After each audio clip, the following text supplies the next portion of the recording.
Hello, my fellow knights and warriors. Today I'm going to focus on the man-to-man combat on the sea.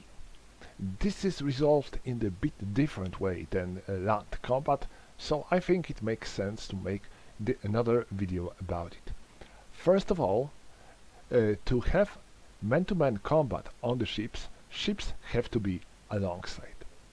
To be alongside, ships have to must have at last two adjacent hexes. If there are more, that's fine. If there are less, then they are not alongside. If ships are alongside, then characters on the side hexes can fight against each other. Also, another important thing is that if both ships are alongside and there is enemy character on the one of them, then such a ship cannot move. This means that ships are kinda locked in a combat and they are not moving, their warriors are fighting. If they are alongside and then you have your warriors on both sides, both ships, then during the movement phase there is something that works kinda similar to the zone of controls in the other games. As you know, in the Cry Havoc family series, there are no zones of control. Normally, you can move on the adjacent hexes of the enemy characters as you like. But ship combat is a bit different, because when you are resolving ship combat and you are moving in the movement segment, you cannot move on the hexes that are adjacent to the enemy characters if you are already adjacent to them. So, for example, these two, none of them can move on this hex. They have to kill, wound, or force to retreat Eric first, and then they will be able to advance after combat. They cannot move here. And the same situation goes here. He is adjacent to the two enemy characters on the ship. So due to this fact, he cannot move here or there, because this would be a movement on the hexes that are adjacent to the enemy warriors. No, he has to wait until they are all killed or forced to retreat, or stunned, of course. And now, in the combat phase, you are going to fight. And the combat is also resolved a bit differently than the normal combat. Of course, you are using same table to resolve this combat and all the rules necessary, but there is one important difference. In the ship combat, all the combats are obligatory. In the normal land combat, you can decide if you want to attack the enemy or not. This is your choice. In the ship combat, all the enemy characters that are adjacent to your characters have to be attacked.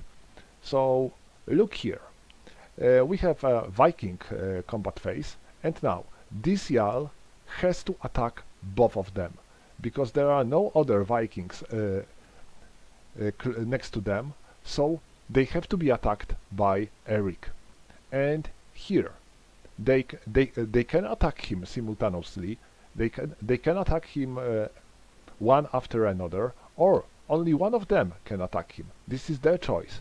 But he has to be attacked by at last one enemy, one of our Viking characters. So this is very important difference between land and naval combat, and due to this fact, all the ship combat is resolved first, and after you will resolve all the ship fights, then you are going to the resolving land fights. When it comes to the advance and retreat, if you made enemy to retreat, then you can advance only one hex. Another important difference from the land combat. And when it comes to retreat, you can retreat on the hexes that are free, both land, ship or sea. So you can literally jump into sea when you are retreating. Also, you cannot retreat on the hexes that are adjacent to the enemy, and you cannot displace your own characters when you are retreating. So these are things to remember, because ships are usually very small. This is not such a big space as land, So it is quite possible to make your character fall into the sea. Now, let's talk a bit about missile combat. Missile combat on the ships is possible, but it comes with a certain limitations. First of all, you cannot perform missile combat if your archer is adjacent to the enemy warrior. That's pretty clear.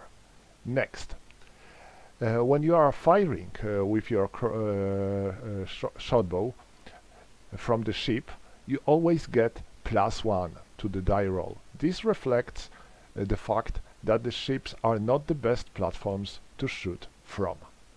And now, when it comes to the possible limitations. First of all, every time you target enemy character on the ship, he gets light cover. Next, both the rear and the front hex of each ship provides infinity cover, and it cannot be fired through. So, for example, he cannot fire at him because his line of sight crosses a stern of this ship. So it is impossible to fire at him. Next, you can fire on the enemy characters on the ship, but you cannot fire above the ships.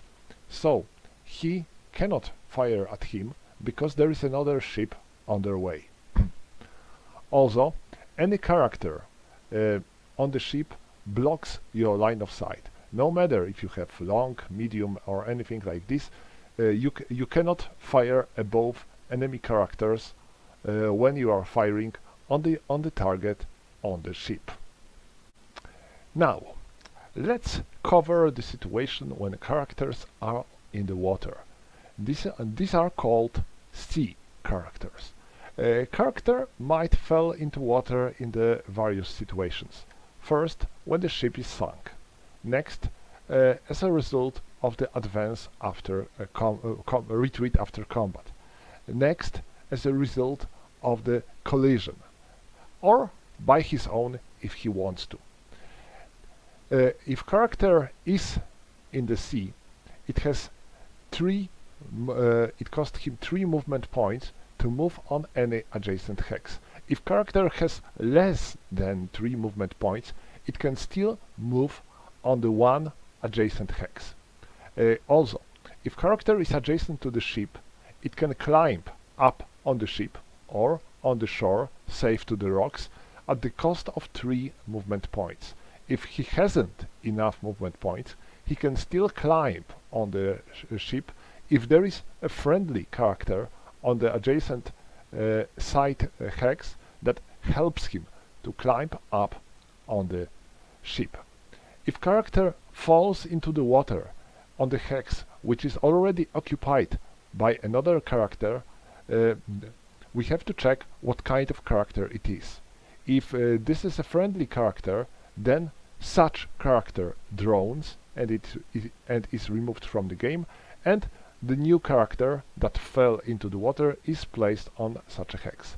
If there is enemy character, then you have to make a roll. 1-5, enemy character drones, 6-10, your character drones.